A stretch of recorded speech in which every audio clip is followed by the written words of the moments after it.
Ya, terima kasih pada Bapak Dr. Agustinus De Parua, Magister Teologi, yang bertindak sebagai moderator, telah memberikan kesempatan kepada saya untuk memaparkan atau menyajikan topik yang dipercayakan oleh panitia lintas STT. Suatu hal yang luar biasa. Baik, izinkan saya share materi.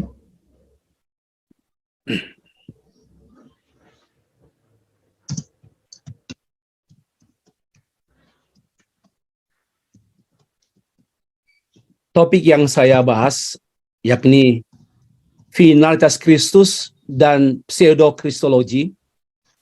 Saya tidak dalam rangka versus, tidak memversuskan, tidak membanding-bandingkan. Karena Kristus tiada banding. Ya, apalagi dibandingkan dengan kepalsuan. Ini kesesatan berpikir kalau kita membanding-bandingkan Kristus dengan kepalsuan. Ya, oke, jadi saya mengklarifikasi istilah, jangan ada versus. Christ is one and only, no versus. Ya, kita harus clear di tengah-tengah dunia yang penuh kabut. Nah, dalam arti ini, pseudo-kristologi yang saya masukkan ini adalah kristologi without Christ. Ini jelas kristologi without Christ atau kristologi tanpa Kristus. Walaupun uraiannya, ulasannya, pemaparannya sangat banyak menggunakan ayat-ayat Alkitab, tetapi saya menyatakan bahwa pseudo-kristologi sama dengan kristologi without Christ. Pengantar, finalitas Kristus bukanlah topik baru. Ya, topik ini bukan hal yang baru, melainkan topik yang sudah lama dan sudah lama sejak Alkitab ditulis. Oke. Dan juga banyak ahli telah menulis ulang. Di antaranya di tahun 1933, ini khususnya era modern, Robert E. Spear menulis The Finality of Christ, Jesus Christ. Kemudian juga ada Leslie Newbigin, dia menulis tentang The Finality of Christ tahun 1969. Dia menulis itu dalam konteks dia menjadi misionaris di India. Ya, kemudian Clark Pinnock, The Finality of Christ in the World of Religion. Jadi sudah banyak, saya hanya menyampaikan bahwa apa yang saya sedang bicarakan ini, apa yang kita sedang pikirkan ini bukan hal yang baru. Di antaranya juga ada Donald G. Blost menulis tentang The Finality of Christ and Religious Pluralism, khususnya bangkitnya pluralisme agama pada awal era kontemporer. Dan juga ada seorang menulis tentang Christ the one and only, ya, orang Asia. Dan masih banyak juga yang menulis tentang buku-buku finalitas Kristus, buku-buku dan artikel-artikel pada jurnal-jurnal. Bapak Ibu sangat mudah menemukannya. Dan saya pun menulis ini pada tahun 2017. Saya menulis buku berjudul Finalitas Kristus dan Kekristenan. Jadi apa yang sedang kita heboh-hebohkan sekarang, saya sudah tulis sejak tahun 2017. Bukunya ini ada di toko buku, di saya tidak ada. Kalau meminta boleh, tapi kalau mau beli, saya tidak mau jual. Oke ya, finalitas Kristus dan kekristenan. Pertanyaan, apakah pada waktu kita menyatakan bahwa Kristus is one and only, apa kita menjadi arogan? Atau kemudian jangan berkata demikian, kita harus toleran. Atau kita mengatakan, sudahlah, abaikanlah, ignorant. Saya mengupas dalam 360 halaman finalitas Kristus dan kekristenan.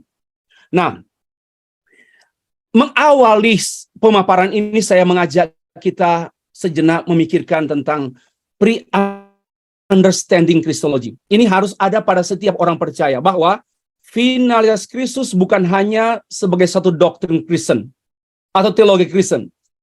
Finality of Christ bukan hanya sebagai doktrin Kristen, tetapi finalitas Kristus adalah core belief system dari kekristenan atau Christian core belief system. Jadi dia sentral dan dia membentuk sistem sehingga tidak boleh ada yang meleset, tidak boleh ada yang menyimpang sedikit pun sudah tidak mungkin lagi disebut Christian. Ya, tidak mungkin karena ini menyangkut core belief. Suatu keyakinan yang inti dan tersistem. Ya, karena itu implikasinya finalitas Kristus adalah jantung yang menentukan jatuh bangunnya, sakit sehatnya gereja. Jadi gereja sehat bukan lihat pada manajemen gereja yang bagus. Sehat sakitnya gereja dilihat pada pemahaman, keyakinan, pengakuan mengenai finality of Christ di gereja tersebut. Jatuh bangunnya hamba Tuhan pun, bahkan mati hidupnya hamba Tuhan pun diukur dengan keyakinannya pada core belief system, yaitu finalitas Kristus. Maka itu, kalau kita mengurangi pemahaman dan pengakuan atau mengubah, susutkan, mengganti-ganti, ini sama dengan kita sudah mengalami kerusakan kekristenan.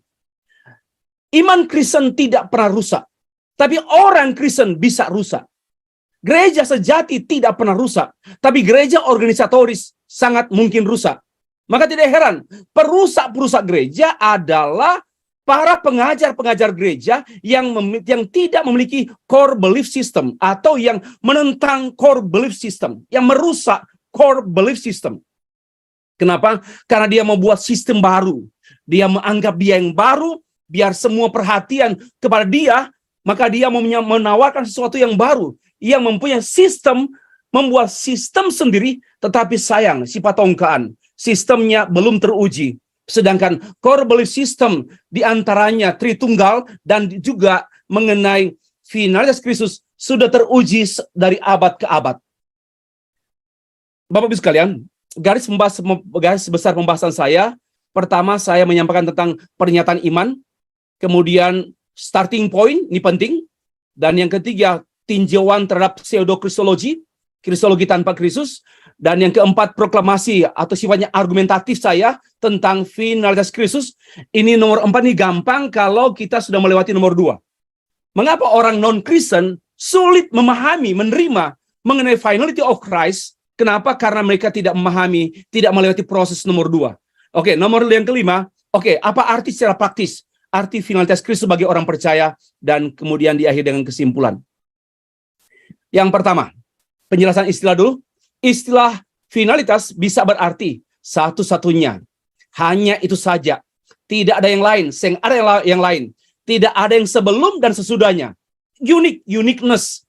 Supreme, yang unggul. Inti, pusat segala yang ada. That's Christ. Christ is one and only. There is no others. Tidak ada yang lain. Dia ada tidak ada sebelum Kristus dan sesudah Kristus, dan dia adalah supreme, dan dia inti dunia, inti not only inti gereja, tapi inti sejarah dunia, dan dia pusat sejarah dunia, not only pusat sejarah kekristenan. Maka itu yang kedua, istilah yang kedua, pseudo, artinya palsu, tidak nyata, bayang-bayang, menyerupai. Dan ini biasa dipakai dalam literatur-literatur yang dianggap suci, atau diantaranya pseudepigrapha. Namun tidak termasuk dalam kanon Alkitab. Ini dua istilah yang akan menjadi memandu kita untuk mengerti uraian selanjutnya. Pernyataan iman finalitas Kristus. Finalitas Kristus muncul begitu eksplisit pada era reformasi, dengan kata solus Christus, atau hanya Kristus saja. Dan contohnya Martin Luther sangat menegaskan all of scripture anywhere deal only with Christ. Semua bagian kitab suci itu semuanya berurusan hanya Kristus. Only Christ. Hanya demikian pula dengan John Calvin, nothing else than that God comprehended in Christ alone. Tidak ada yang lain untuk memahami Allah kecuali dalam Kristus saja. Memahami Allah, mengerti Allah dalam Kristus saja. Tidak ada pengenalan akan Allah, pengenalan tentang Allah without Christ. So Christ is the key to understand, to know God. Ya, key. Itulah pentingnya penegasan para reformator. Kemudian ini menjadi akar pengakuan iman Protestan sampai sekarang. Ya, termasuk Pentakosta pun Protestan. Di antaranya kita memperhatikan pada abad 16 pengakuan iman Augsburg dalam artikel yang ketiga, Jesus Christ alone bring about the reconciliation of humanity with Christ. Itu menekankan tentang alone, Christ alone, dalam kaitannya dengan karya rekonsiliasi manusia dengan Allah. Jadi only Christ. Kemudian dalam Westminster, pengakuan iman Westminster pada abad 17 juga ditekankan only begotten Son to be the mediator between God and man. Jadi menekankan only begotten Son, menekankan only Son, the mediator. Jadi sangat menekankan mengenai finalitas Kristus. Nah, kemudian akar pengakuan iman Protestan ini kemudian dirumuskan oleh kelompok, masih banyak pengakuan iman, tetapi saya hanya melihat highlight saja, garis besar. Kemudian dirumuskan oleh pengakuan iman kaum Injili. Di antaranya pada tahun 1974, The Lausanne Covenant, artikel ketiga, we affirm that there is only one Savior and only one gospel. Only one Savior and only one gospel. Memang sekalipun ada banyak pendekatan penginjilan, but ingat, only one Savior and only one gospel. Sama, itu jangan lihat dua. Kemudian juga selanjutnya, Jesus Christ bring himself to only God man who gave himself as the only ransom for the sinners is the only mediator between God and people. Only mediator between God and people. There is no other name by which we must be saved. Ya, ini sudah jelas pengakuan. Kemudian kalau kita perhatikan ada sejumlah ayat Alkitab yang menjadi acuan dari kaum Injili menyatakan finalitas Kristus. Yang pertama, anak tunggal, monogenes. Tidak ada anak tiri, tidak ada anak punggut, dan tidak ada anak angkat. Yang hanya ada anak tunggal, monogenes, one and only, he is the Christ. Oke, Yohanes 1 ayat 14. Lalu tadi sudah dikemukakan oleh Pak Esra, Soru, dan juga sudah dikemukakan oleh Pak Abraham tentang ego emi. Akulah jalan, kebenaran, dan hidup. Tidak seorang pun yang datang kepada Bapa kalau tidak melalui aku. Aku is the key. Aku is one and only way. Jadi ini pernyataan yang sudah akrab dengan kita. Yohanes 14 ayat 6. Kemudian juga khotbah Petrus. Kalau tadi ini merupakan narasi Yohanes pada waktu dia membuka kitab, memulai kitab Yohanes. Kemudian ini pernyataan Tuhan Yesus, dan ini merupakan pernyataan Petrus yang saya perlu garis bawahi di sini. Ada dalam ayat 8 sebelum ayat 12 ada ayat Petrus penuh dengan Roh Kudus. Dalam inspirasi Roh Kudus, Petrus berkata demikian, dan keselamatan tidak ada di dalam siapapun juga selain di dalam Dia, sebab di bawah kolong langit ini tidak ada nama lain yang diberikan kepadanya, kepada manusia yang olehnya kita dapat diselamatkan. Only Christ, Christ alone. Kisah Rasul pasal 4 ayat 12. Ya, mohon maaf, saya agak cepat karena slide saya 53 slide. Saya harap bisa memenuhi waktu. Tadi baru introduksi, sekarang kita mulai masuk ke anak tangga pertama. Starting point. Afirmasi, konfirmasi, dan konklusi awal untuk memahami finalitas Kristus. Inilah bagaimana kita membaca Alkitab. Mengapa orang Islam, Hindu, Buddha tidak bisa menerima Alkitab? Karena mereka tidak memiliki cara pandang Alkitab atau worldview yang saya rumuskan dalam sejumlah pernyataan berikut. Starting point. Okay. Afirmasi filosofis.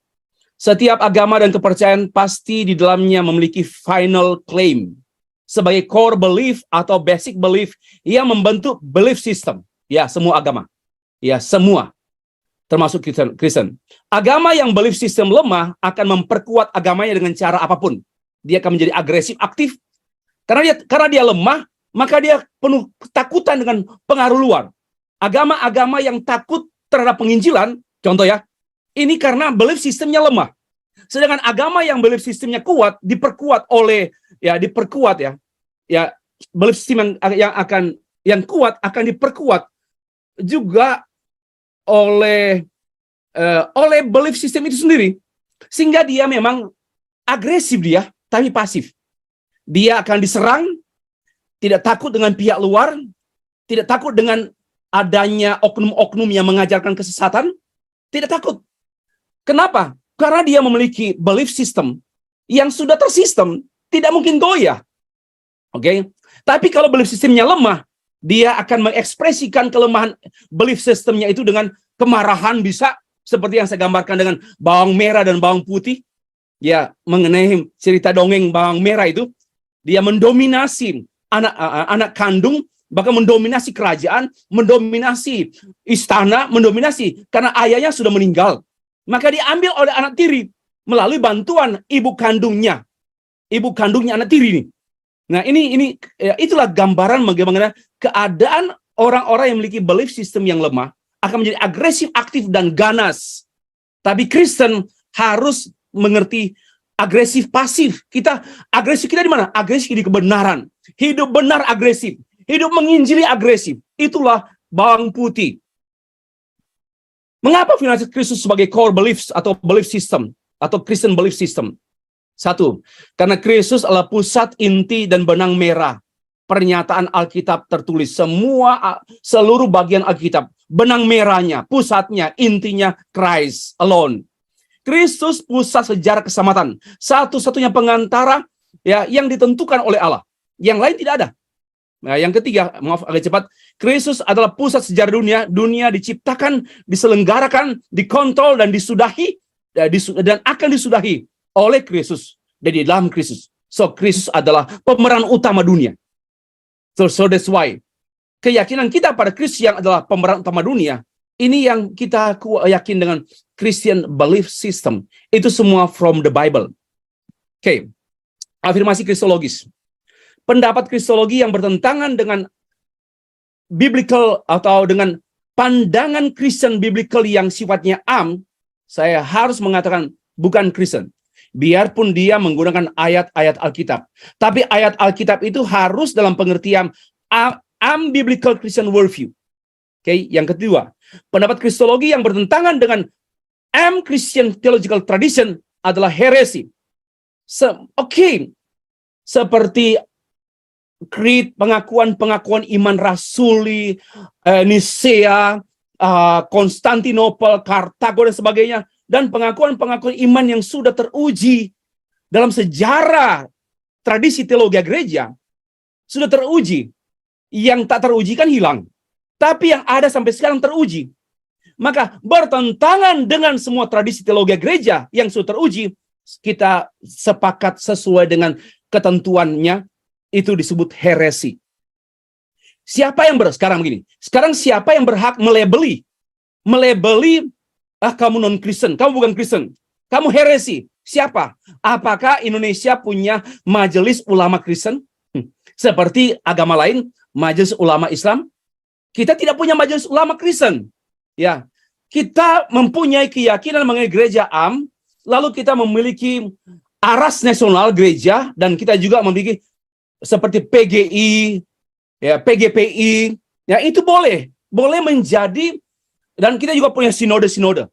Nah, kita mempertimbangkan, kita tidak bisa membuat hakim sendiri, main hakim sendiri, even though kita tahu itu heresi.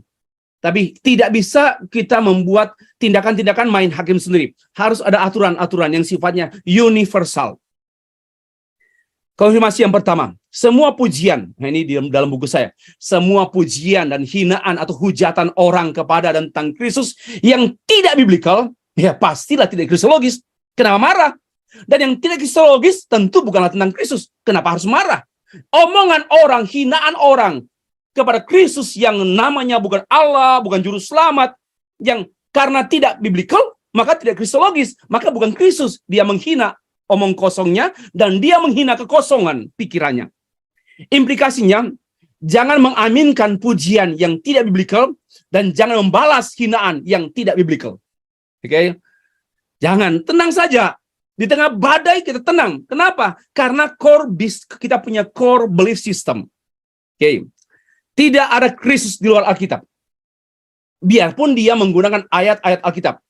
Dan saya pun menambahkan, tidak ada Kristus di luar, tidak ada kristologi di luar tradisi Kristen, tradisi gereja yang teruji. Konfirmasi kedua, Francis Schaeffer menegaskan Alkitab adalah sumber dan presaposisi kristologi. Sekalipun ada pendapat tentang Kristus yang tidak bertentangan dengan Alkitab, ini konsekuensinya, namun tidak bertolak dari Alkitab, tidak berdasar pada Alkitab dan tidak bersumber dari Alkitab, maka bukanlah Kristus. Tidaklah kristologi seperti Isa. Saya mengatakan Isa bukan Kristus dan Kristus bukan Isa. Sekalipun itu tidak ada pertentangan. Tapi not from the Bible. Not based on the Bible. Maka bukan Kristus. Christ is not Isa and Isa is not Christ. Saya tegas sekali dalam hal ini. Ya, oke. Konfirmasi yang ketiga. Sebagaimana gereja mengakui Kristus adalah pusat inti benang merah seluruh Alkitab, demikianlah finalitas Kristus adalah pusat inti jantung gereja. Implikasinya, siapa yang menyangkal finalitas Kristus sama dengan menyatakan dirinya bukan Kristen. Finalitas Kristus tidak bisa ditawar-tawar dan tidak bisa dikurangi sedikit pun. Tidak bisa diganti dan sebagainya. Ini konfirmasi yang ketiga. Konklusi awal, tidak ada Kristus yang sesungguhnya di luar Alkitab. Tidak ada kristologi yang teruji selain teruji dalam sejarah selain yang telah diakui oleh gereja Am. Jadi jangan coba-coba menyajikan, memaparkan, memberi argumentasi, menggugurkan semua yang teruji dan kita sendiri belum teruji. Pendapat kita belum teruji, ya. Belum dikaji, belum diuji, lalu sudah menguburkan dan menolak semua tradisi gereja. Ini satu kesalahan berpikir atau kesesatan berpikir. Yang ketiga, tinjauan terhadap kristologi tanpa Kristus. Pseudo, mulai dari hal praktis ya. Saya menolak finalitas Kristus itu. Joseph Tom membukakan 3 pendekatan orang Kristen terhadap finalitas Kristus. Yang pertama, ada orang percaya Kristus karena aspek manfaat. Percaya Kristus, ya dia juru selamat, maka dia percaya. Aspek manfaat ini yang menguasai juga dipengaruhi oleh pragmatisme, filsafat pragmatisme. Semua yang berguna bermanfaat itu yang perlu kita aminkan. Yang hati-hati di sini. Yang kedua, pendekatan berdasarkan perbandingan.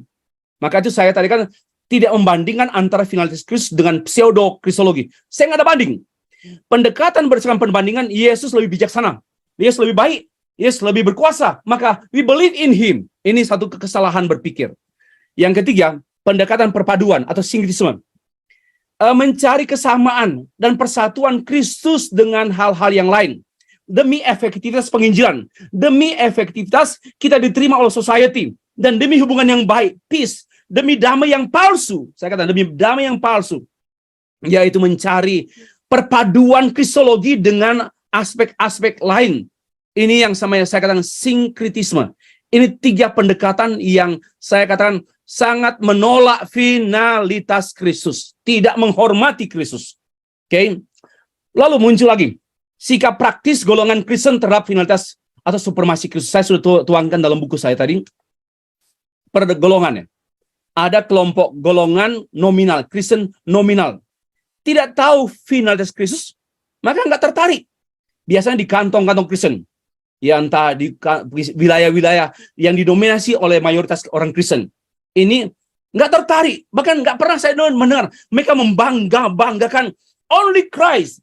Ya, tapi kok totalitasnya juga kenyataannya dalam kantong-kantong Kristen tingkat amoralitas merajalela. Kenapa? Ya karena tidak ada core business, core belief system. Yang kedua, Kristen Injili abangan. Mengaku Kristus juru selamat, mengaku satu-satunya, tapi diam saja. Nggak menginjili.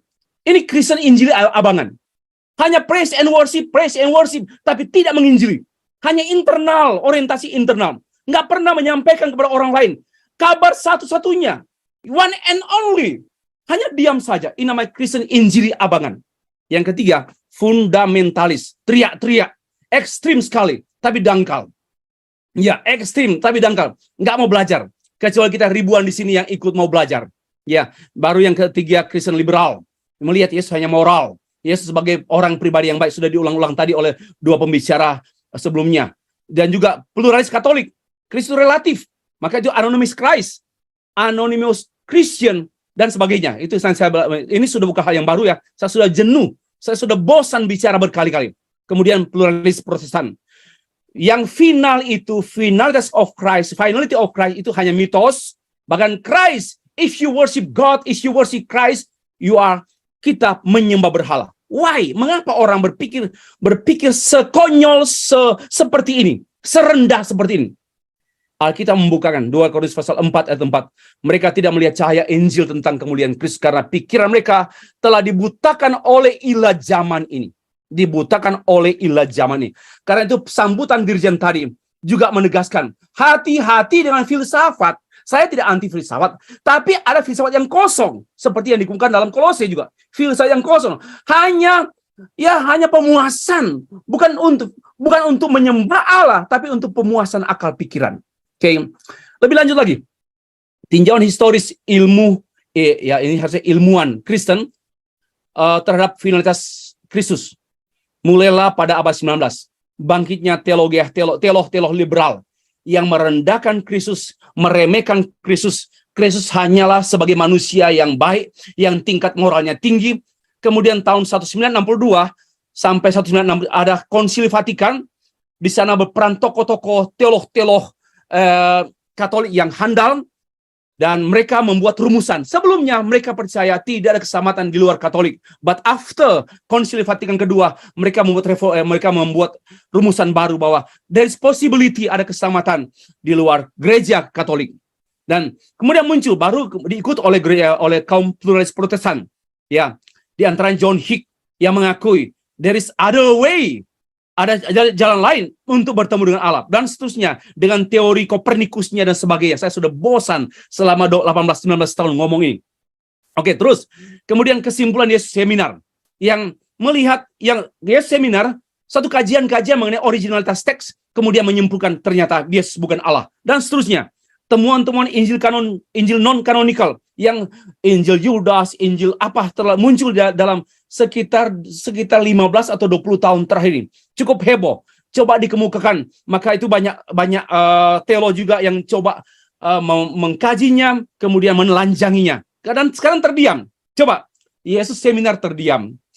Non-Injil kanonikal terdiam. Yang tak terdiam, Yesus adalah satu-satunya. Alkitab tidak pernah terdiam dan tidak pernah didiamkan. Semua teologi liberal pun diam, tidur atau mati. Konsili Vatikan pun diam semua. Kenapa? Karena yang palsu tidak bertahan lama. Yang palsu tidak akan bertahan lama. Tapi yang asli, dia diam, tapi dia bergerak dari dalam. Kenapa? Core belief system. Oke. Kemudian keselamatan di luar Kristus. Saya sudah tulis.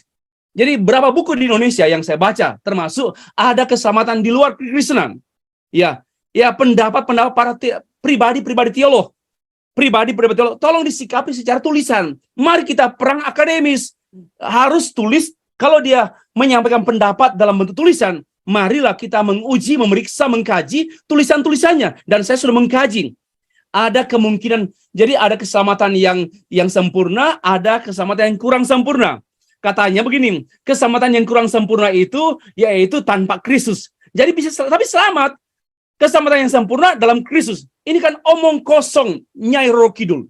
Kemudian Yesus bukan juru selamat, itu yang sekarang kita sedang hangat-hangat. Dan masih akan muncul pandangan-pandangan yang langsung menyerang core belief system kita. Oke. Sekarang keempat, saya dengan mudah. Dengan apa yang saya paparkan sebelumnya, ini mempermudah kita membaca Alkitab. Ada 14 proklamasi presuposisional saya mengenai finalitas Kristus. Yang pertama, ontologi final Kristus. Yesus Kristus ada sebelum segala ciptaan yang ada. Hanya pencipta yang ada sebelum segala yang ada. Tidak ada sesuatu yang ada sebelum dia. Maka itu Nabi Yesaya menegaskan tentang Allah, akulah yang dahulu dan akulah yang terkemudian. Tidak ada Allah yang selain daripadaku. Dan juga Yesus Kristus menyatakan dalam Injil-Injil dan kemudian ditulis oleh Yohanes, akulah Alfa dan Omega. Jadi Allah Bapa, Allah Yesus Kristus adalah final. Tidak ada selain dia. Tidak ada sesudah dan sebelum dia.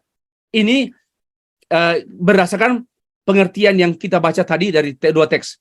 Nah, Yesus pada hakikatnya Allah, dan dari dirinya sendiri, dan dengan dirinya sendiri tidak menjadi Allah, dan tidak diangkat sebagai Allah. Ya, ini bukan adopsionisme ya, gugur. Ia ada bersama dengan Allah secara ontologis, dan dia menjadi manusia melalui inkarnasi ontologis pula. Tidak bisa kita memahami, menjawab secara epistemologi. Karena hubungan antara Allah dan Allah Anak, Allah Bapa itu hubungan ontologis. Ya, kita mengertinya secara epistemologi according to the Bible.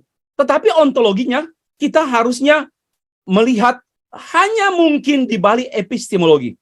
Maka itu pun tidak pernah ada subordinasi bahwa Bapa di bawah anak. Anak di bawah Bapa. Ini sesuatu yang memutlakkan memahami secara epistemologi, tapi mengabaikan ontologi. Itu pula istilah anakku yang kukasih.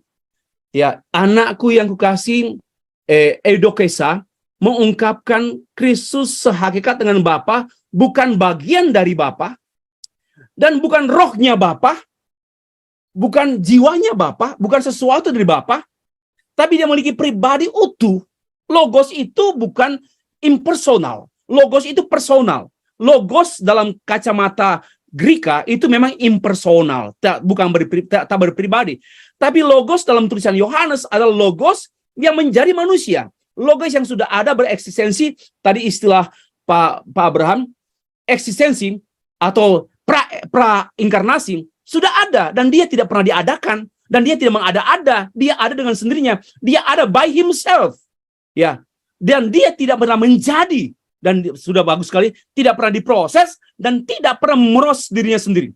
Tetapi dia ada sebagai Allah dalam kekekalan, lalu dia menyatakan diri dalam pribadi yang secara epistemologi. Oke. Yang kedua, epistemologi, tadi kan ontologi.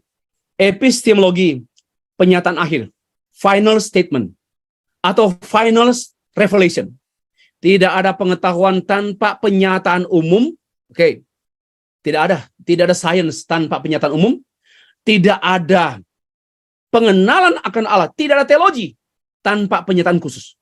There is no science without general revelation, and there is no theology without special revelation. Dan ini mengungkapkan pernyataan Kristus begini. Tidak ada seorang pun yang pernah melihat Bapa. Tetapi anak tunggal Allah yang ada di pangkuan Bapa, dialah yang memperkenalkannya. So, Christ is one and only revelation. God's revelation, special revelation. Tidak ada wahyu lain. Tidak seorang pun yang pernah melihat Allah.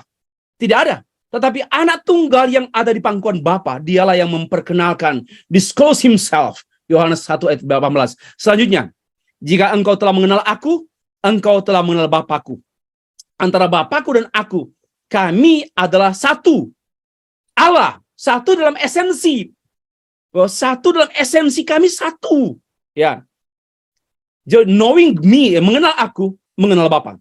Ini mengungkapkan mengenai Kristus adalah satu-satunya cara mengenal Allah.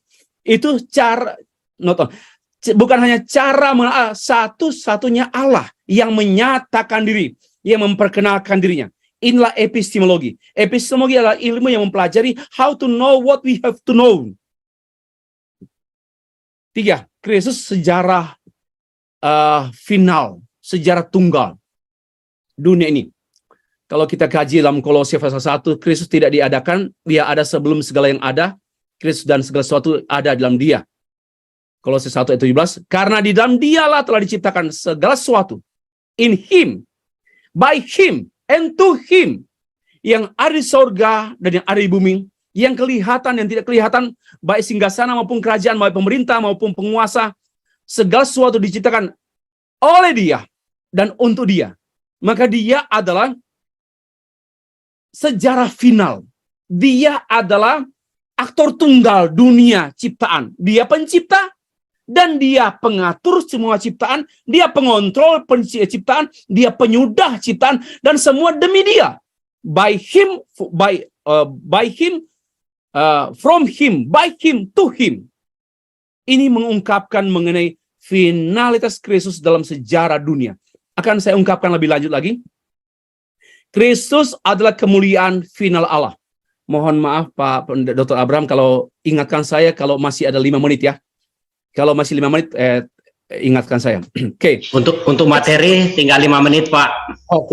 Oke, saya langsung mengungkapkan Kristus adalah kemuliaan final Allah. Nanti dibaca sendiri. Tidak ada kemuliaan lain selain kemuliaan anak. Dan kemuliaan dalam hubungan antara Bapa dan anak. Kemuliaan Bapa anak mengungkapkan esensi bahwa Bapa Anak sama-sama Allah, seesensi. Itu diungkapkan sonship, keanakan dan kemuliaan. Oke, lanjut lagi. Kemudian kelima, perjanjian pun di dunia ini hanya satu perjanjian. Perjanjian dalam Kristus Yesus. Semua perjanjian yang lain melengkapi untuk mewujudkan one covenant. Ya, satu perjanjian. Christ is one and only God's covenant. Semua perjanjian-perjanjian lain demi perjanjian yang satu itu, yaitu Kristus sebagai utama inti covenant dan juga sebagai subjek daripada covenant. Yang ketiga, Kristus satu-satunya jalan. Oke, saya lewat saja. Jalan menuju kepada satu-satunya Allah menjadi manusia, tidak ada yang lain, hanya Dia satu-satunya yang adalah Allah dan menjadi manusia.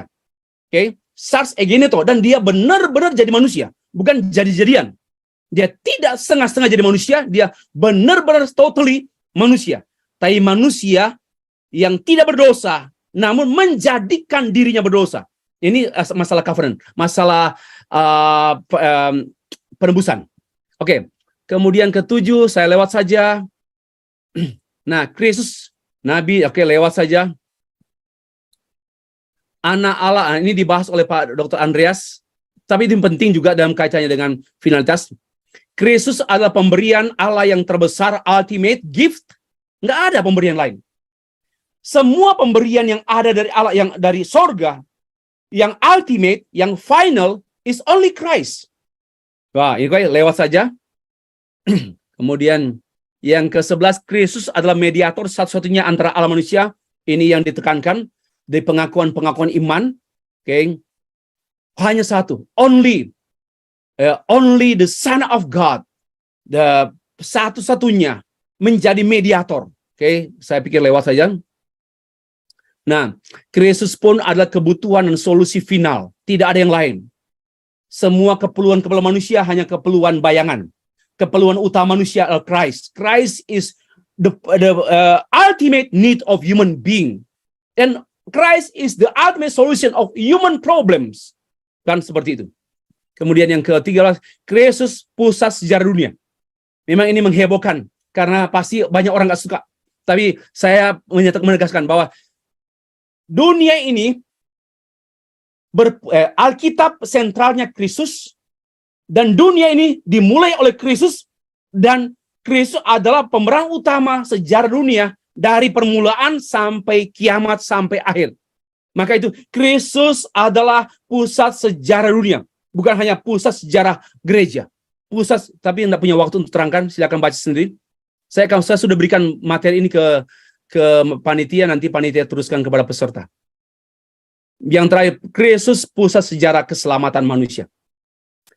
Kristus pusat sejarah dunia, ya, politik, ekonomi, sosial, budaya, hukum, dan sebagainya, berpusat pada sejarah Kristus sebagai asal muasal, sebagai pengontrol, dan sebagai penentu, dan sebagai penyudah sejarah dunia.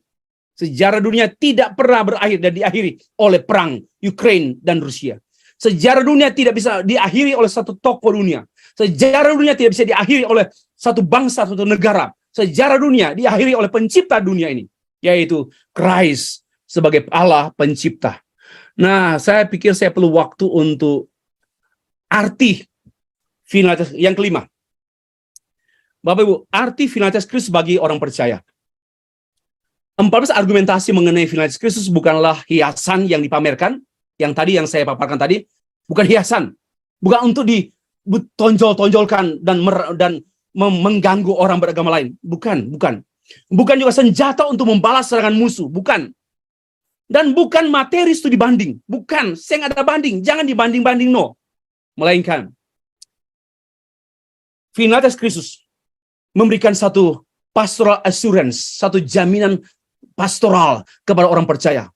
If you continue in your faith, established and firm, not move from the hope held out of the gospel. Ini memberikan satu ketenangan. Jadi biarpun badai mengamuk, biarpun ada banyak kekacauan, karena kita mempunyai keyakinan, punya core belief system, Christ alone, Christ and only, one and only, Dan ada satu assurance, ada satu jaminan pada kita. Dan keyakinan kita bukan keyakinan kosong, tapi keyakinan yang berjamin dengan jaminan. Yang kedua, dia memberikan satu dorongan, evangelistic responsibility. This is the gospel that you heard and that has been proclaimed to every creature under heaven, and of which I, Paul, have become a servant. Inilah yang membuat Paulus bergairah dalam penginjilan. Maka itu gereja, hamba Tuhan, orang percaya yang tidak bergairah dalam penginjilan, saya menyatakan dia memiliki masalah dengan keyakinan belief systemnya. Ada something wrong, and ada wrong something di situ. Ya, kenapa? Karena orang yang memiliki keyakinan yang kokoh tentang core belief system, tentang Trinitas, tentang finality of Christ, maka dia akan menjadi orang yang hidup tenang, dan juga dia akan bersemangat, berapi-api dalam pemberitaan Injil, yaitu memberitakan, karena hanya satu, tidak ada banyak, hanya satu-satunya, dan banyak yang tidak tahu. Bukan pemaksaan, bukan kristenisasi, just tell them, hanya sampai kepada mereka. Let the Holy Spirit works, yang membuka mereka, terbuka matanya, untuk menikmati finality of Christ. Christ is one and only. Jadi gereja yang berkata Yesus satu-satunya, tapi tidak menginjili, bohong. Gereja yang aktif bicara dalam pujian penyembahan tentang Christ alone, tapi tidak menginjili, kebohongan alone. Demikianlah, Bapak Ibu sekalian. Kesimpulan. Ada satu kalimat yang menjadi kesimpulan saya. Agama apapun tanpa klaim finalitas sama halnya dengan seekor domba tanpa bulunya. Nggak menarik. Nggak ada daya tarik. Yesus Kristus adalah daya tarik. Not because He's the Savior. Ya, jangan karena faktor pemanfaatan. I believe in Him because kebergunaan Dia. Ini pragmatis sekali. Dan ini yang sedang dijual oleh pendeta-pendeta yang menjual Yesus pada aspek-aspek keuntungan, aspek-aspek kebergunaan, aspek operasional. Ya, kalau demikian, maka kita sebenarnya sedang melook down dan sedang menyingkirkan finalitas Kristus. Agama apapun sekali, kalau seekor domba tanpa bulunya, ya nggak menarik. Kehilangan daya, dan daya tariknya bukan pada kita yang menarik Kristus, tapi daya tarik Kristus sebagai Allah. Allah lah yang menarik kita dan kepada Dia. Dan daya tariknya bukan daya tarik harafiah, bukan daya tarik jasmani, bukan daya tarik kasat mata. Daya tarik ilahi. Itulah daya tarik Kristus. Adalah daya tarik ilahi yang orang tidak paham dan tidak mau paham. Kenapa? Buta dan telanjang. Tapi daya tarik Kristus inilah, yaitu daya tarik salib Kristus. Kalau orang memiliki mata yang saya sebutnya point of mata pre-understanding tadi, maka dia melihat luka-luka Kristus itu adalah sesuatu keunggulan iman Kristen. Salib itu satu keunggulan iman Kristen. Itu adalah daya tarik. Tapi daya tarik ini diubah oleh pengkhotbah sialan yang melihat daya tarik Kristus pada blessing. Ini penipuan dan ini sebenarnya anti finalitas Kristus. Ya, kemudian lalu seekor harimau kehilangan gigi dan cakarnya. Daya juangnya tidak ada lagi. Ya, harimau itu daya juangnya dan kekuatannya serta senjatanya pada gigi dan cakarnya. Kalau finalitas Kristus tidak dimiliki dan tidak diyakini dan tidak menguasai orang percaya, maka dia tidak punya daya juang. Maka itu Kristennya ya hanya Kristen simsalabim, siang berganti malam mati. Ya, tidak ada daya juang untuk penginjilan, tidak ada juang untuk hidup benar, hidup berkenan pada Allah, hidup mempengaruhi society, menghadirkan Injil di dunia sosial, politik, ekonomi dan sebagainya. Seorang buta tanpa tongkat, tanpa arah. Ya, tanpa arah. Christianity without finalitas Kristus, Kristen tanpa arah. Dan even saya katakan bukan Kristen. Dan seperti seorang raja kehilangan mahkotanya, without authority, tanpa otoritasnya. So, finalitas Kristus adalah core belief system saudara dan saya, gereja Tuhan sepanjang masa tidak berubah dan tidak berubah dan tidak berubah, melainkan mengubahkan, mentransformasi. Sekian, selesai. Terima kasih. Saya kembalikan kepada Bapak Dr. Agustinus. Baik, terima kasih Pak Pendeta Dr. Stefri Indra Lumintang. Oh, luar biasa materi yang kita terima hari ini. Kami sangat diberkati dan kami percaya semua peserta telah diberkati. Namun ada pertanyaan cukup banyak di sini yang akan kami sampaikan kepada Bapak Pendeta Dr. Stefri Indra Lumintang, yang tentunya kami akan pilih sesuai dengan topik yang kita bahas pada sesi ini.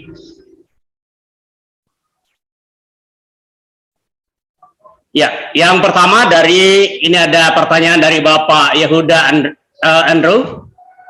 Siang Pak Stefri, terima kasih untuk paparannya. Saya punya dua pertanyaan. Yang pertama, bagaimana pandangan Bapak secara khusus tentang teologi kontekstual, teologi lokal dan teologi konstruktif? Apakah teologi-teologi menentang finalitas Kristus, atau bisakah melalui teologi-teologi ini finalitas Kristus justru diimplementasikan dan diwartakan?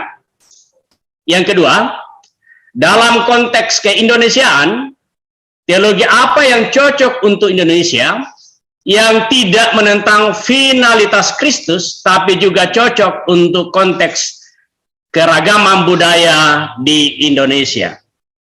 Kami langsung serahkan kepada Bapak Dr. Stefri untuk menjawab dua pertanyaan ini. Kami silahkan Pak. Baik, terima kasih. Saya menyampaikan terima kasih untuk pertanyaan dari Pak Daniel ya. Pak Yehuda, Pak. Pak Yehuda, sorry. Pak Yehuda, terima kasih. Ini pertanyaan postdoktoral.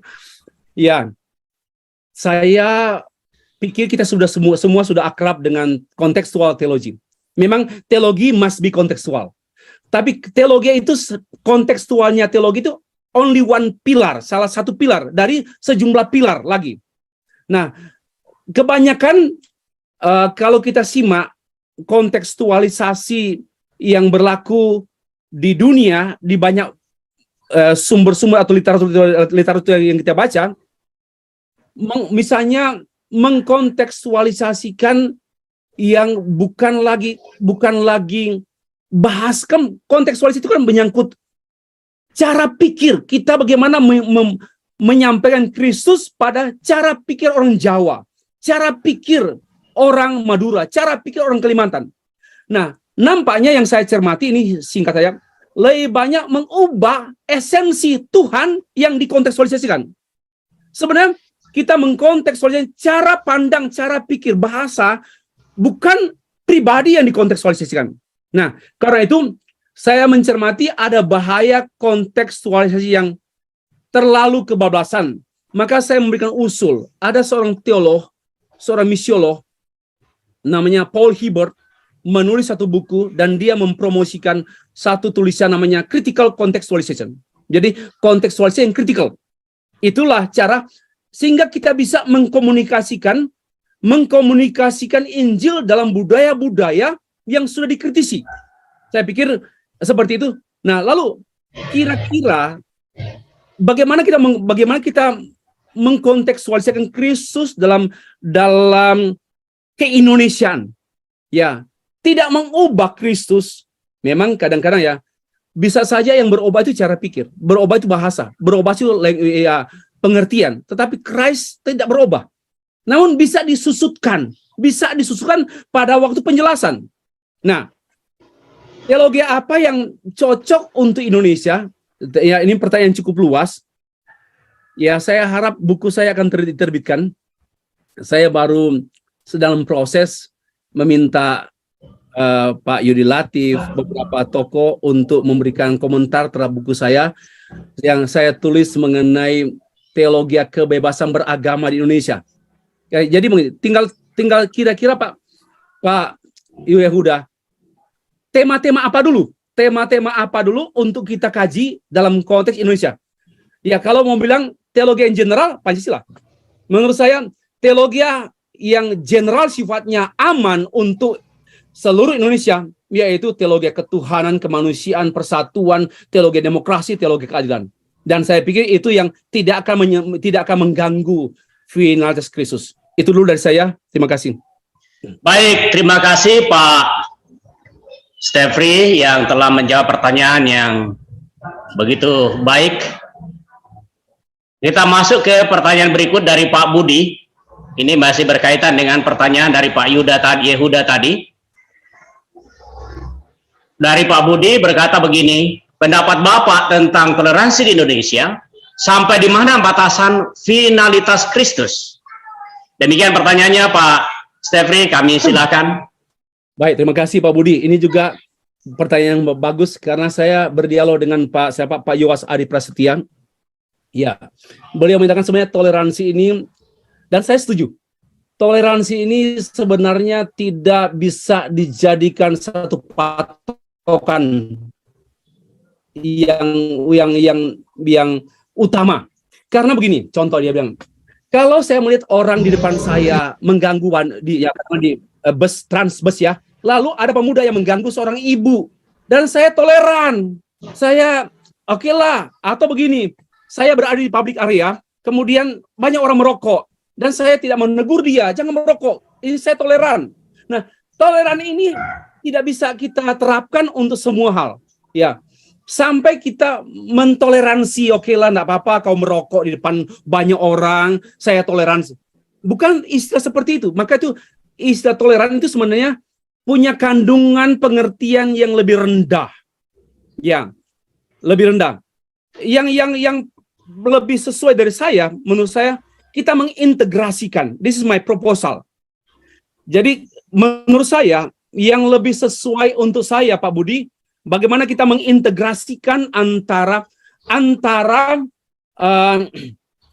mengintegrasikan itu lagi tema-tema teologi kebangsaan, tema-tema itu dengan teologi Kristen. Kita integrasikan, dan saya sudah tulis 2 artikel bagaimana mengintegrasikan aspek-aspek tertentu dari bangsa kita, entah keadilan, entah kemanusiaan, kealahan, diintegrasikan dengan teologi Kristen. Itu sangat mungkin. Tapi kalau bilang toleransi, sekali lagi ada kandungan mungkin ada kandungan negatifnya toleransi, yaitu mentoleransi, ya oke lah, memaklumi gitu. Jadi agak lemah. Saya mengusulkan mengintegrasikan hubungan antara bangsa dan negara, dan itulah buku yang saya sedang proses untuk dipublish. Terima kasih Pak Budi. Baik, terima kasih Pak Pendeta Stefri, jawaban yang sangat baik dan dibutuhkan. Pertanyaan berikutnya ini dari Bapak Yosua Sondak. Beliau berkata begini, berkaitan dengan penjelasan Bapak tadi bahwa tidak ada keselamatan di luar Kristus. Ada anggapan bahwa jika seseorang yang bukan Kristen lalu mengaku percaya kepada Yesus lalu hidup sesuai dengan kehendak Tuhan, tapi tidak mau dibaptis dan masuk Kristen, maksudnya tidak mau dibaptis dan tidak masuk Kristen, apakah orang seperti itu juga dapat dikatakan percaya kepada Yesus dan diselamatkan? Kami silakan Pak Stefri untuk dijawab. Saya sudah tulis hal itu di buku saya Teologi Abu-Abu, mungkin 20 tahun yang lalu, atau 19 tahun yang lalu.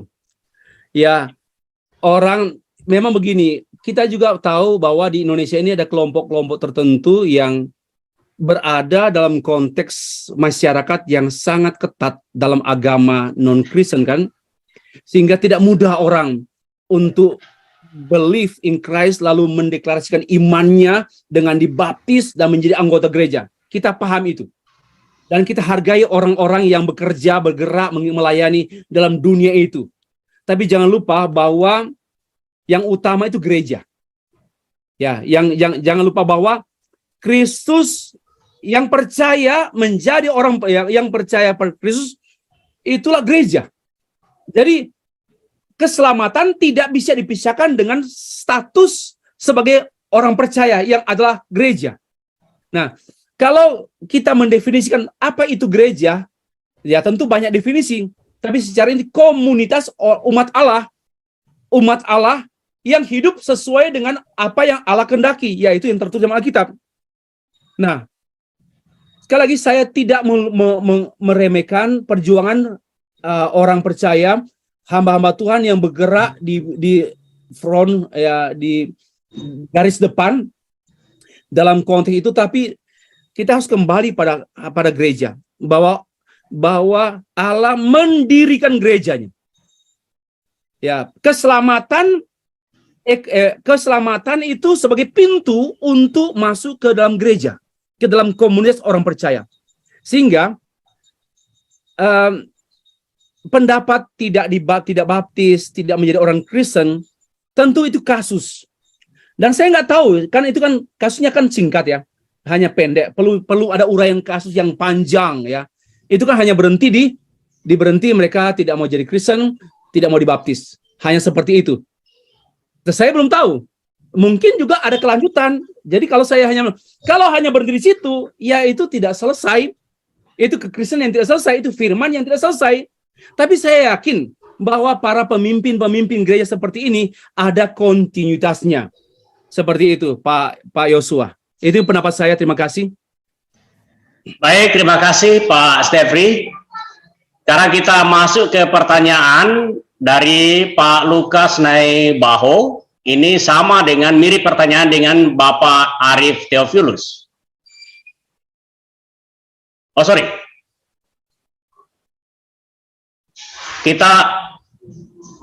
Dia bertanya begini. Apa bedanya? Ini dari Pak Arif Theophilus. Ya mirip dengan Pak Jokowi Silitonga.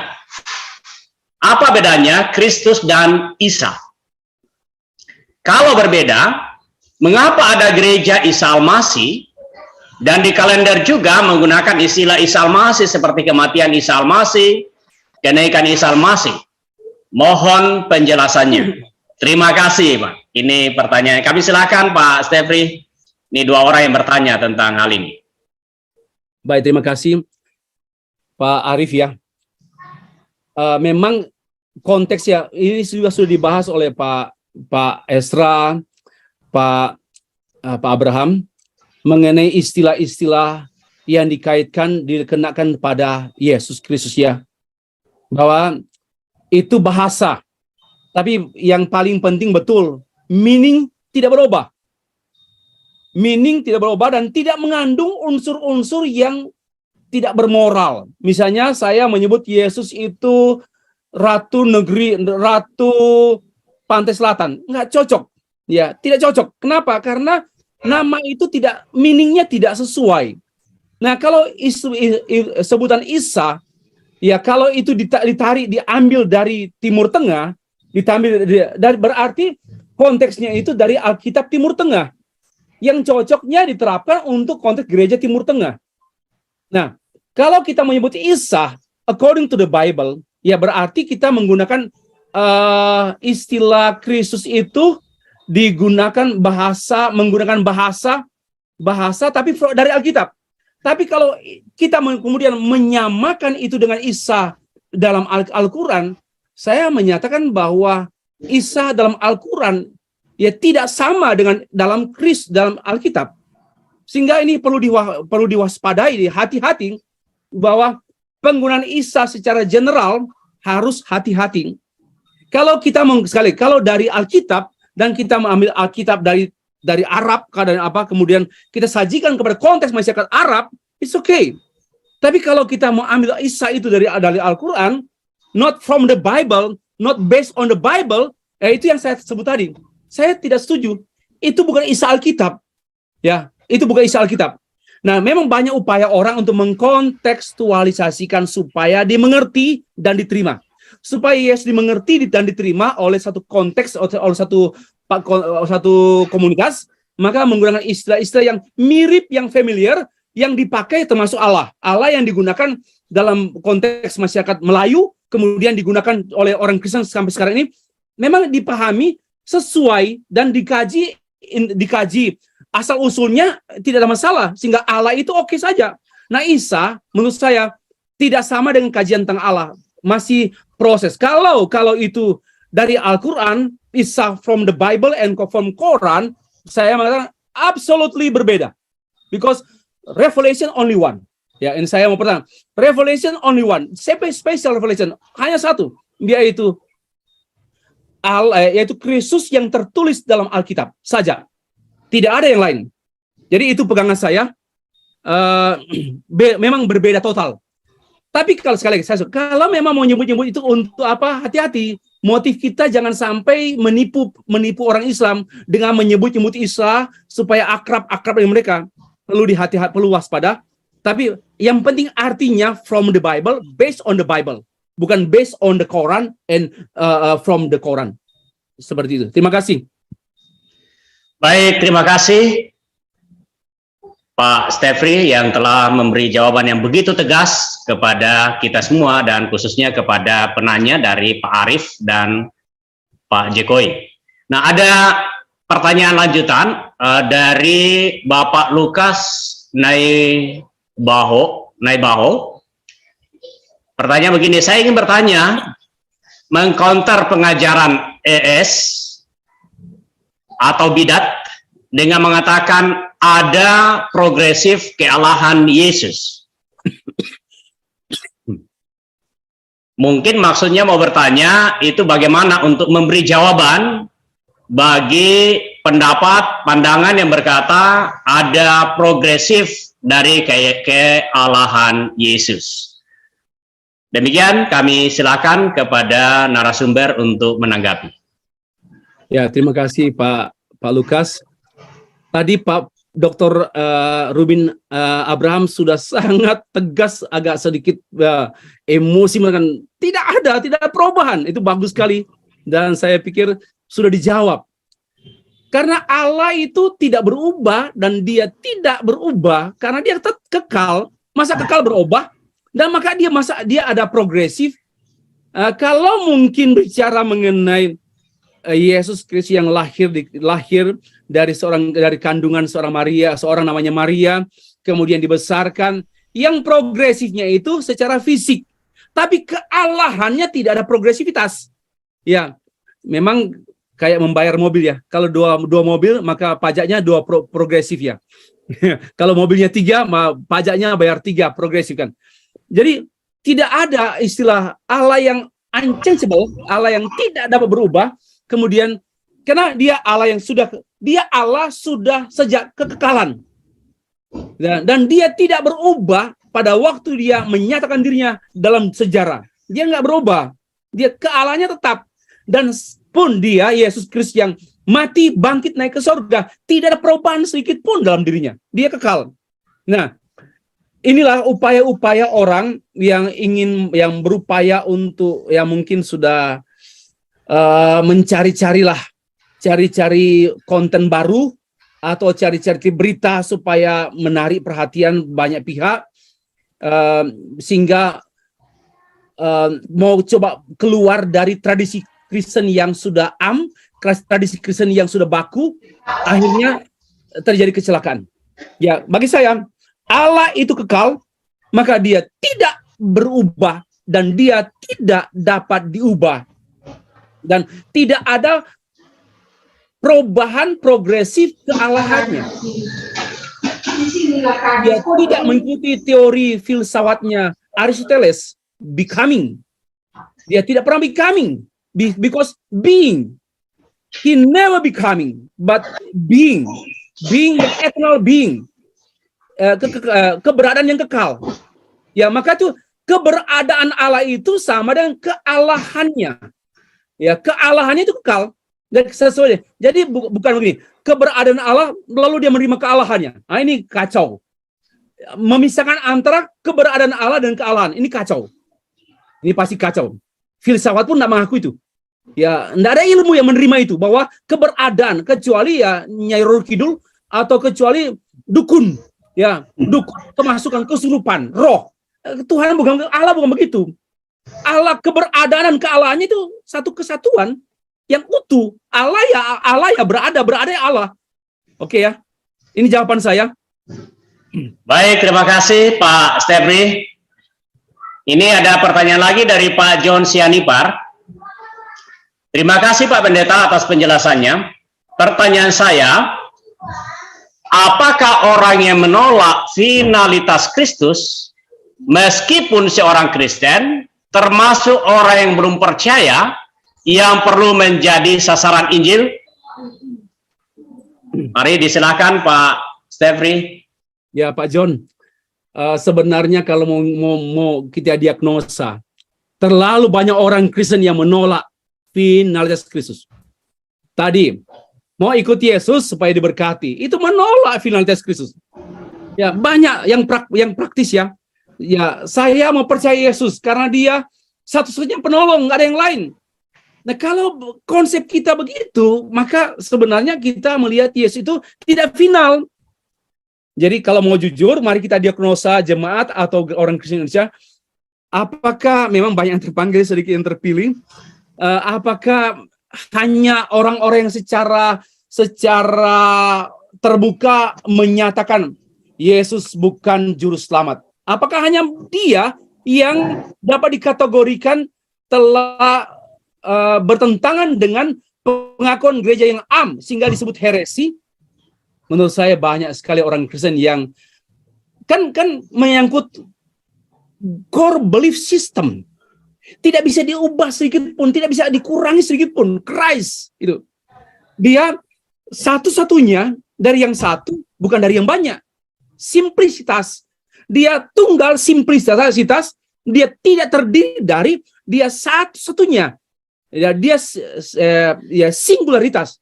Ketunggalan Kristus itu ada ketunggalan simplicitas dan ketunggalan yang singularitas. Nah, sehingga tidak ada yang jalan lain. Nah, tapi banyak orang berupaya untuk melihat Yesus ya dengan praktis, aspek kebergunaan, aspek komparatif. Setelah dibanding-banding antara Yesus dan ini, tak pilih Yesus lah. Ini bagi saya sebenarnya itu dia belum percaya. Dia hanya beragama.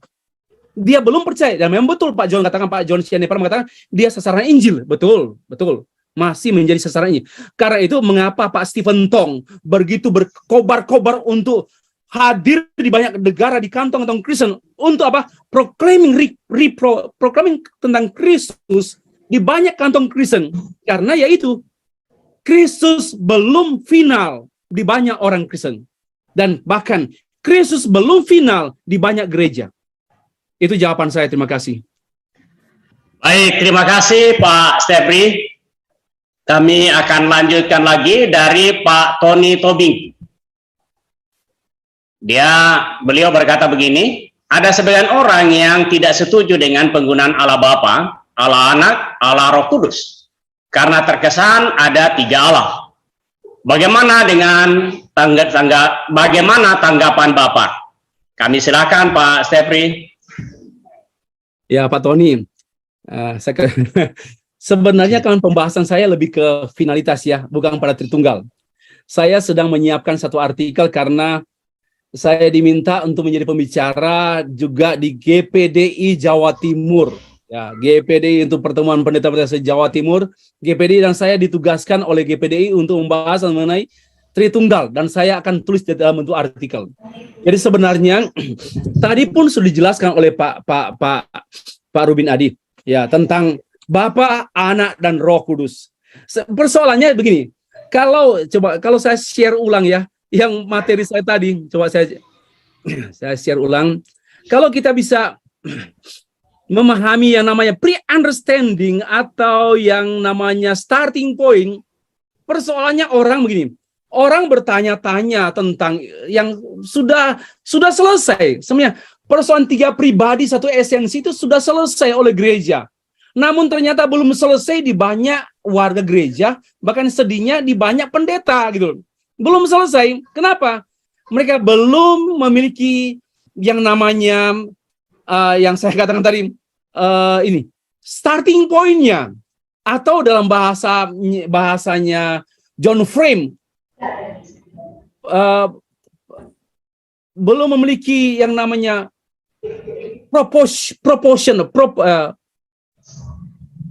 satu kesimpulan yang mendasari semua kesimpulan. Itu persoalannya.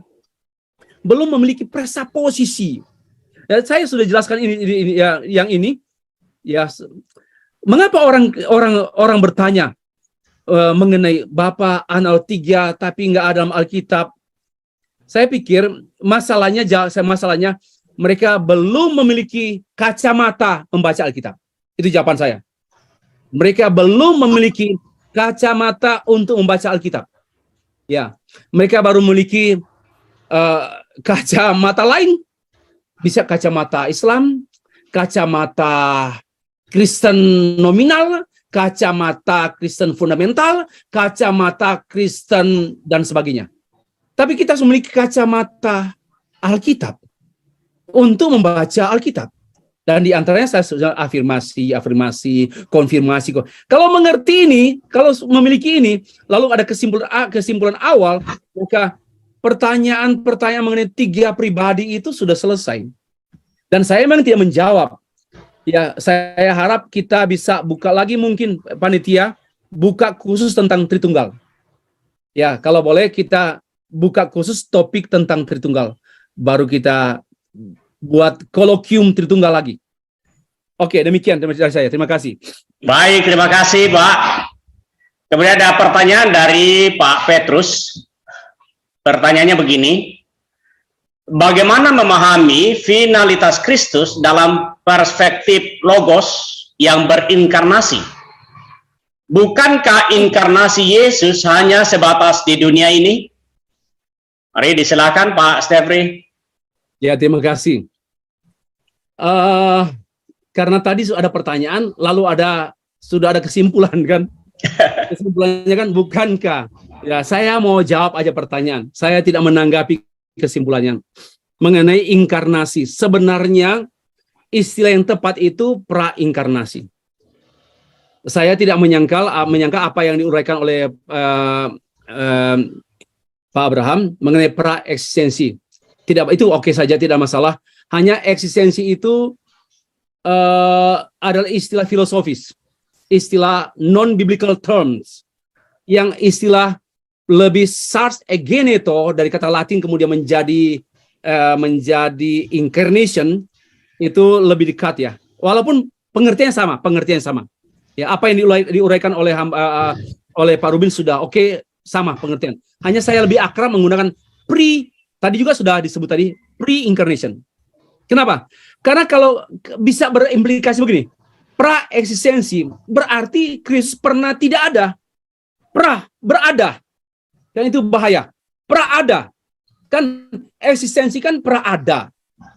Pra-eksistensi. Dan Kristus tidak pernah pra-ada. Dia ada sejak kekekalan. Ya, jadi dia yang inkarnasi, Kristus pribadi, yang berinkarnasi itu bukan Allah Bapa. Yang berinkarnasi itu adalah Allah Anak, pribadi kedua Allah Tritunggal, yang menjadi manusia dengan menggunakan istilah logos. Logos yang dimaksudkan bukanlah logos dalam pengertian Yunani, yang hanya ide. Yunani memahami logos itu hanya ide tentang sesuatu yang maha, bukan Yamaha Honda, bukan, yang maha tinggi, yang maha besar, hanya ide, bukan impersonal. Namun logos yang pra-inkarnasi sudah dalam bentuk pribadi Allah. Jadi dia tidak menjadi pribadi when he became human being. Ini keliru. Kalau kepribadian Yesus itu sudah ada sebelum pra-inkarnasi. Ya, sudah ada. Dan dia mewujudkan pribadinya dalam rupa manusia, bukan menjelma. Ini bukan jelmaan. Kristus bukan jelmaan, tetapi istilah yang digunakan dalam bahasa Yunani sars egeneto, geneto, menjadi, betul-betul jadi, bukan jelmaan. Kita harus buang kata jelmaan dari daftar kata teologi Indonesia. Buang itu kejelmaan. Itu Nyai Roro Kidul punya term. Ya, dia menjadi, betul-betul menjadi real. Nah, menjadinya itu dalam rupa manusia yang teraba, terlihat, tercium, terpukul, tertendang seperti yang dialami oleh dia. Namun pribadinya itu bukan baru roh masuk, bukan, tapi sudah sejak kekekalan dia berpribadi, dan pribadi itu pribadi logos yang mengambil rupa manusia, sehingga tidak ada perubahan. Ya, perhatikan. Di sini tidak pernah ada terjadi perubahan, hanya ada pengungkapan. Oke, itu jawaban saya. Terima kasih. Baik, terima kasih. Jawaban yang sangat menarik dan saya percaya kita semakin diperdalam dengan materi yang disampaikan oleh Pak Bambang sebelumnya. Kita masuk kepada pertanyaan dari Pak Joseph. Beliau berkata begini, izin bertanya, bagaimana tanggapan dengan ajaran yang mengatakan bahwa Yesus hanya manusia, bisa saja tanpa natur Allah saat ada di dunia? Buktinya, sebagai manusia, ia bisa dicobai oleh iblis. Terima kasih. Demikian Pak Stefri. Ya, terima kasih tadi Pak Abraham sudah begitu proklamatif ya, deklaratif sekali. Kealahan Yesus itu, kekekalan dan sebagainya itu sudah, saya pikir menduga-duga saja. Ini pertanyaan orang, ya saya tidak mengatakan bahwa yang bertanya itu ya mungkin dia mendengar orang berkata ya, tetapi ini orang yang bertanya tentang Alkitab tapi nggak pernah buka Alkitab, itu masalahnya. Coba, bagaimana orang bertanya tentang Alkitab tapi nggak pernah buka Alkitab? Karena Alkitab itu bagi saya begitu transparan tentang the deity of, tentang kealahan Yesus. Wah, terlalu penuh seluruh, not only di New Testament, tapi juga di perjanjian lama, bahwa Yesus Kristus itu bukan Yesus perjanjian lama, bukan Yesus perjanjian baru, tapi dia Yesus antar perjanjian, karena dia adalah inti perjanjian. Maka from Genesis until Revelation, the core is Christ. Maka dan Christ itu adalah Allah, dan kealahan Yesus itu sudah diungkapkan oleh Pak Abraham tadi dengan begitu gamblang. Saya cuma mengkritisi saja bahwa pertanyaan tadi mungkin diteruskan dari orang yang tidak baca Alkitab tapi menanyakan Alkitab. Menurut saya lucu.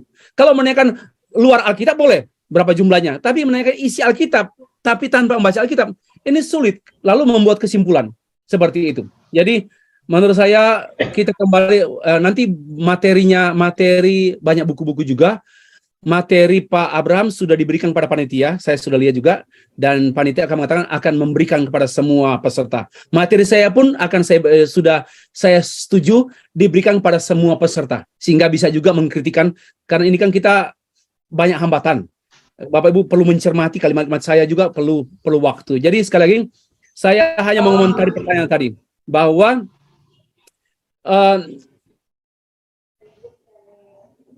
pertanyaan tadi sudah dijawab oleh Pak Abraham mengenai kealahan Yesus, yang saya nggak mengatakan dibuktikan ya, tapi dengan argumentasi biblical. Ya, argumentasi biblical, bukan dibuktikan. Karena Allah nggak perlu dibuktikan. Lucu kalau membuktikan Allah. Nggak bisa terbukti gitu. Jadi hanya bisa memberikan argumentasi biblical according to the Bible. Dan Pak Abraham sudah mengerjakan tugas yang mulia ini. Terima kasih. Baik, terima kasih Pak. Ini masih ada 89 pertanyaan. Tetapi karena waktu, maka kami akan mengakhiri pertanyaan yang terakhir ini. Ini pertanyaan dari Gesi Pendeta, Dr. Mr. Lian Tomana. Beliau berkata begini, terima kasih Pak Stefri Lumintang, sangat jelas dan meneguhkan iman Kristen. Akhirnya tidak lagi percaya keilahian Kristus. Apakah mereka masih layak menyebut diri orang Kristen? Apa dan bagaimana sikap gereja tentang hal ini? Kami silakan Pak Stefri. Ya, pertanyaan yang sangat sulit karena ditanyakan kepada saya yang adalah pribadi, bukan pada pimpinan seluruh aras gereja se-Indonesia ya. Tapi saya pahamlah. Begini, coba kita urai. Ada orang yang berkata, seperti kemarin saya menerima WA dari teman, bahwa hubungan antar Kristus dengan Allah Bapa itu seperti amuba. Tapi saya pahamlah dia menggunakan bahasa-bahasa yang sedang mencari. Jadi kita tidak bisa langsung menyatakan dia sesat. Kita harus lihat utuh. Jangan-jangan dia mancing gitu loh. Jadi gini, kita sulit ya. Maka itu bagusnya kalau kita menanggapi tulisan dengan tulisan. Tapi kalau hanya verbal, hari ini kita bisa bicara A itu putih, besok kita bicara A itu hitam karena verbal. Tetapi kalau tulisan tidak bisa dibantah. Maka itu saya mendorong, mari kita, saya pakai bahasa sarkastis ya, yuk perang tulisan yuk. Itu bahasa sarkastis, nggak perlu perang tentu. Tapi bagi saya menanggapi pikiran orang, Pak, usus saya itu nggak bisa kalau hanya mendengar dia. Mungkin dia lagi stres, mungkin juga dia ada background, ada latar belakang. Mengapa dia berkata demikian? Jadi kalau hanya penggalan itu, kita belum bisa mengatakan bahwa dia adalah antikristus atau dia penyesat atau dia sesat atau apa. Kita harus lihat keutuhan dulu ya. Keutuhan. Dan yang kedua, kita lihat why, mengapa dia berkata demikian? Karena konteks juga. Saya membaca sejumlah buku itu tentang finalitas Kristus, itu juga semua ditulis dalam konteksnya masing-masing. Oh, ternyata ada background, ada latar belakang. Oh iya, kita paham lah. Jadi kita harus memahami latar belakang. Mengapa orang itu berkata seperti itu? Saya nggak tolerir ya. Kalimat itu salah. Kalimat itu sesat. Tapi kita harus mencap orang sesat. Tunggu dulu. Kenapa? Kita harus lihat dulu background. Mengapa dia berkata demikian? Konteksnya apa? Dan kita harus melihat substansinya apa. Jadi tidak bisa secara dengar video 1, 2, 3. Tidak, kalau boleh memang. Kalau dulu, ya tapi begini. Dulu itu gereja ini saya satu. Sekarang sudah banyak gereja, Pak. Sudah susah. Kalau sinode, misalnya pendeta A di sinode gereja tertentu dan dia menyatakan pernyataan-pernyataan yang tidak teologianya tidak sesuai dengan pengakuan gereja secara am. Dia bisa diminta oleh sinode, oleh kajian, mungkin departemen kajian teologi. Kalau kurang itu bisa dibahas dalam sinode, bisa dibahas secara sinodal gitu. Jadi orang-orang seperti bisa disikapi secara kegerejaan dan sinodal.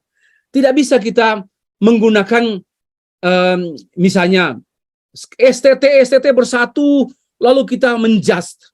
Kita siapa? Kita tidak punya otoritas. Kita harus kembali kepada otoritas ya. Kalau ada sinode. Atau kalau ada PGI ya, PGI. Karena kalau pemerintah tidak mungkin, pemerintah tidak boleh urusan keagamaan, urusan doktrin. Pemerintah tidak boleh mengganggu kebebasan beragama, termasuk kebebasan berpendapat tentang agama. Pemerintah tidak boleh urus itu, melawan konstitusi. Jadi cukup bahwa saya mengerti apa yang menjadi kegelisahan kita berapa waktu terakhir ini, ya. Dan kami dari BMP TKKI pun, akhirnya saya bicara ini, bukan diam, tapi kami menempuh upaya-upaya internal dulu, dan upaya-upaya internal yang kami harapkan akan ada klarifikasi setelah upaya internal. Demikian. Terima kasih. Baik, terima kasih Pak Stefri. Kami sangat diberkati dengan pemaparan dan jawaban-jawaban yang Bapak sampaikan, dan sesungguhnya masih ada 90 lebih pertanyaan yang belum dibahas, tapi waktunya sudah habis dan tinggal kita akan mendengarkan closing statement dari Pak Stefri. Kami silakan Pak.